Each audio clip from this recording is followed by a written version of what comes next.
Media మిత్రులకు ముందుగా భారతీయ విద్యార్థి మోర్చా రాష్ట్ర కమిటీ పక్షాన హృదయపూర్వక నమస్కారాలు తెలియజేస్తా ఉన్నాం। ఈరోజు భారతీయ విద్యార్థి మోర్చా ఆధ్వర్యంలో ఉద్యమాల గడ్డ అయినటువంటి ఉస్మానియా యూనివర్సిటీ వేదికగా మేము ప్రెస్ మీట్ నిర్వహించడం జరుగుతూ ఉన్నది। దీనికి ప్రధాన కారణము 23 ఈ నెల 23 అంటే గురువారం రోజు భారతీయ విద్యార్థి మోర్చా ఆధ్వర్యంలో డైరెక్టర్ ఆఫ్ స్కూల్ ఎడ్యుకేషన్ని ముట్టడి చేస్తూ ఉన్నాం।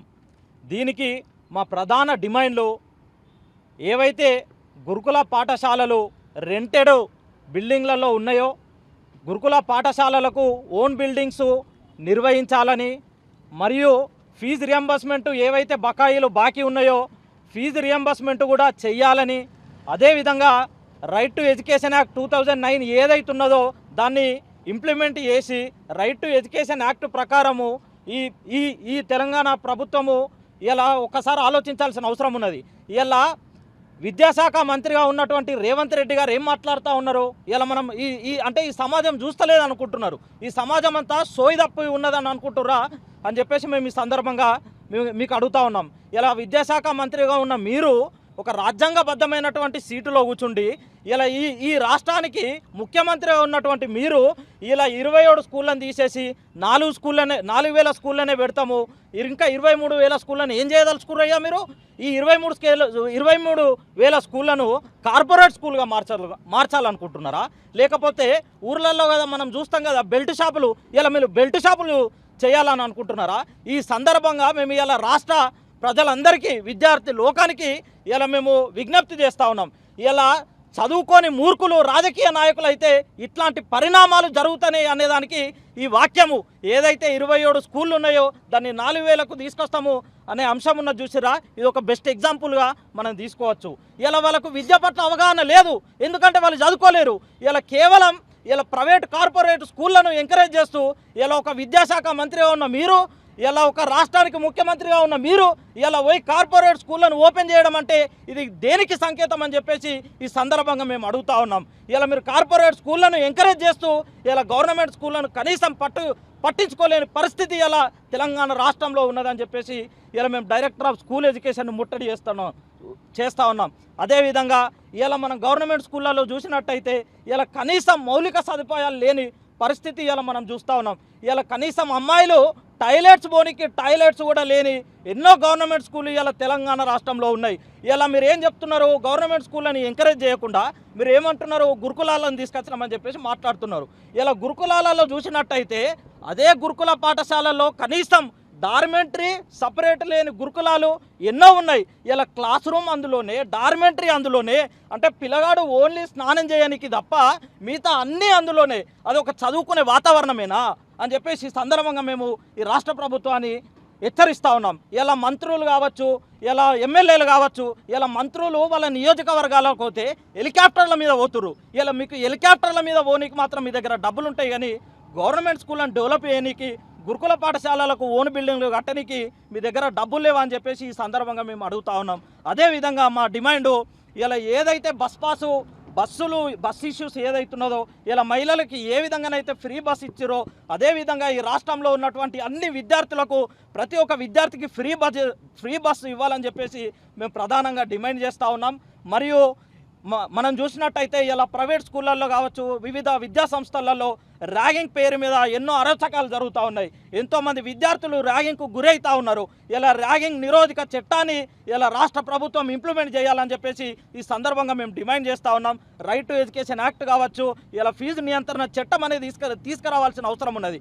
ఇలా మనం రాష్ట్రం ఏర్పడ్డదే ఇలా రాష్ట్రం ఏర్పడ్డ తర్వాత ఇలా మనం చూసినట్టయితే ఇలా ఒక ఆయననేమో ఇలా అప్పులపాలు చేసిందని చెప్పేసి మీరు చెప్పారు కదా, మీరు చెప్పినందుకే కదా మీకు ఇలా మా విద్యార్థులుగా మేము ఇలా మా తాత ముత్తాతలను, మా అమ్మలను, నాన్నలను కాలుబొక్కి ఇలా మీ ప్రభుత్వాన్ని మేము ప్రజాపాలన అని చెప్పినందుకు ఇలా ఉద్యోగాలు ఇస్తామన్నందుకే కదా మిమ్మల్ని మేము ఇలా అధికారంలోకి తీసుకొచ్చింది। ఇలా మీరేం చేస్తున్నారు, కనీసం శ్రద్ధశుద్ధి లేకుండా ఇలా గవర్నమెంట్ స్కూళ్ళను ప్రోత్సహించకుండా ఇలా మీరు పోయి కార్పొరేట్ స్కూళ్ళను ఓపెనింగ్ చేసే కార్యక్రమము ఇలా ముఖ్యమంత్రి స్థాయిలో ఉండి మీరే చేస్తే ఇలా మేము మిమ్మల్ని ఏ చెప్పుతోనే అనాలి, ఇలా మిమ్మల్ని ఏమని చెప్పాలి, ఏమని తిట్టాలి అని చెప్పేసి ఈ సందర్భంగా మేము హెచ్చరిస్తూ ఏదైతే 23వ తారీఖు నాడు డైరెక్టర్ ఆఫ్ స్కూల్ ఎడ్యుకేషన్ ముట్టడి కార్యక్రమం ఉన్నదో ఇలా నేను ఈ సందర్భంగా ఈ వేదిక నుండి ఇలా ఉస్మానియా యూనివర్సిటీ వేదిక నుండి తెలంగాణ ఉద్యమానికి ఇలా స్ఫూర్తి అయినటువంటి ఉస్మానియా వేదిక నుండి ఇలా మీ అందరినీ అన్ని విద్యార్థి సంఘాలకు ఇలా ఇదే ఆహ్వానంగా భావించి 23 తారీఖు నాడు ఏదైతే డైరెక్టర్ ఆఫ్ స్కూల్ ఎడ్యుకేషన్ ముట్టడి ఉందో ఈ కార్యక్రమాన్ని విజయవంతం చేయవలసిందిగా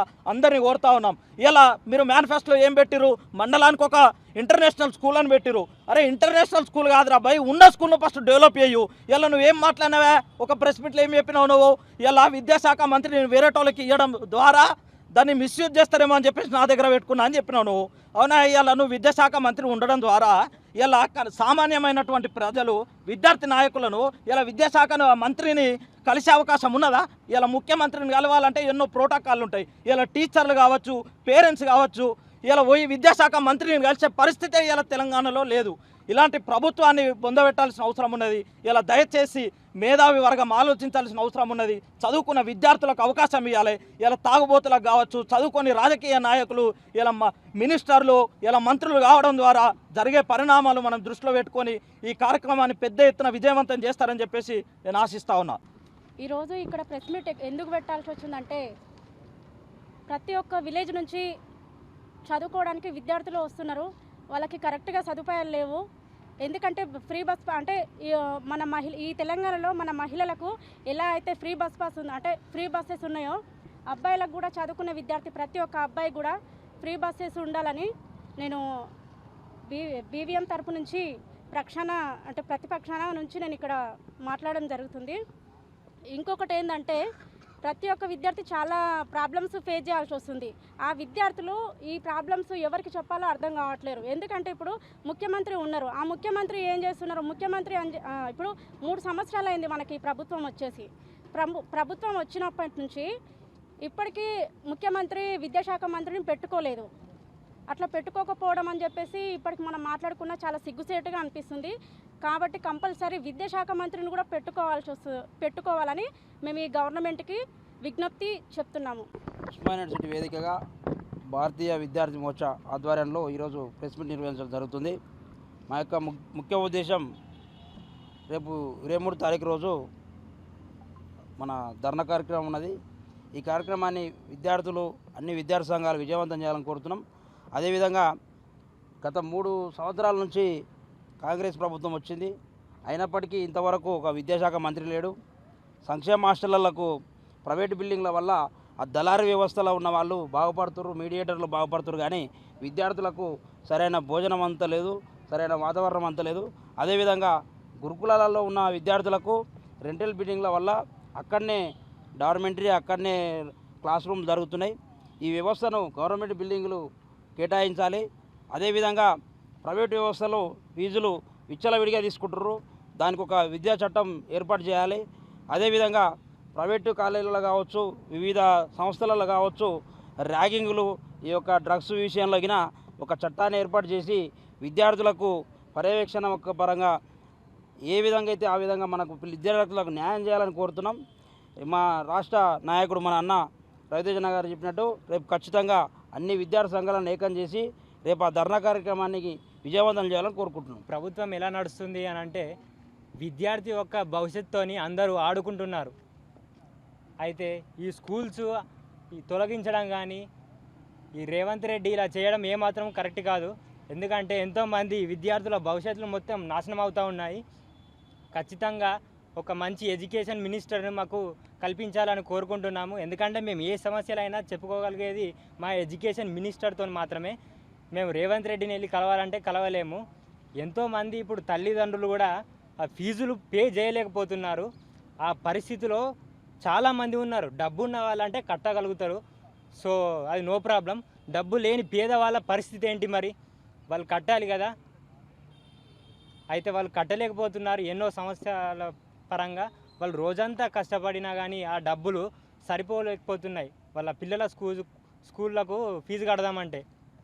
సో అందరికీ మంచి నాణ్యతమైన విద్య అందించాలని కోరుకుంటున్నాము. మేము అందరం బీవీఎం తరపున నుంచి చెప్తా ఉన్నాము. ఇక్కడ ప్రెస్ మీట్ ఏర్పాటు చేయడానికి గల కారణం, ఈరోజు విద్య అనేది అందరికీ అంత ఈజీగా దొరకటం లేదు.